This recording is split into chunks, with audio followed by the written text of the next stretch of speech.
আমরা প্রতিনিয়ত বলি সঠিক উত্তর বেছে নিয়ে লেখো বা সঠিক উপায়ে কাজটি করো, কিন্তু আপনারা জানলে অবাক হবেন এই সঠিক শব্দটিই ব্যাকরণের নিয়ম অনুযায়ী আসলে একটি ভুল শব্দ। অবাক হচ্ছেন?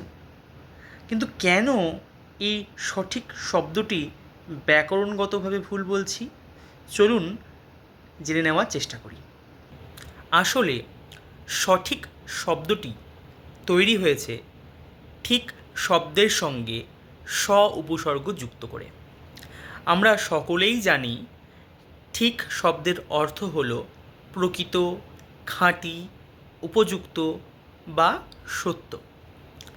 আর বাংলা ব্যাকরণে স বা সহ উপসর্গের অর্থ হল সঙ্গে বা সহিত।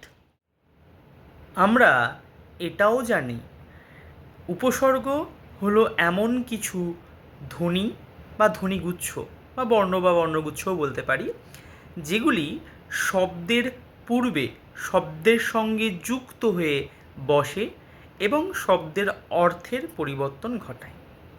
যেমনটা হাড়, হয়াকার বয়বিন্দর হাড়। এই হাড় শব্দের পূর্বে যদি আমরা প্র বলে উপসর্গটাকে যুক্ত করি তাহলে শব্দটি দাঁড়ায় প্রহার, অর্থাৎ মারধর।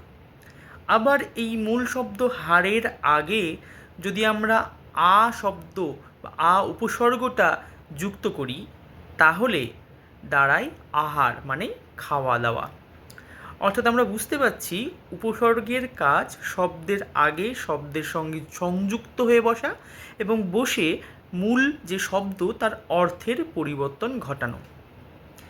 এবার আমরা দেখে নেওয়ার চেষ্টা করি যে এই ঠিক শব্দের পূর্বে স উপসর্গটা যখন সংযুক্ত হয়ে বসছে তখন তৈরি হচ্ছে সঠিক শব্দ।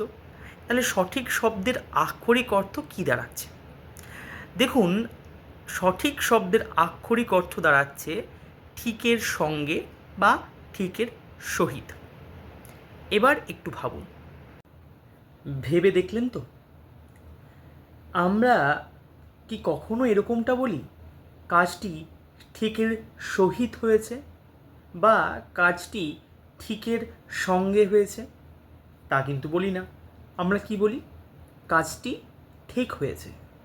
তাহলে আমরা উদাহরণের মাধ্যমে বুঝতে পারলাম সঠিক শব্দটি ঠিক নয়, শব্দটি ব্যাকরণগতভাবে ভুল শব্দ।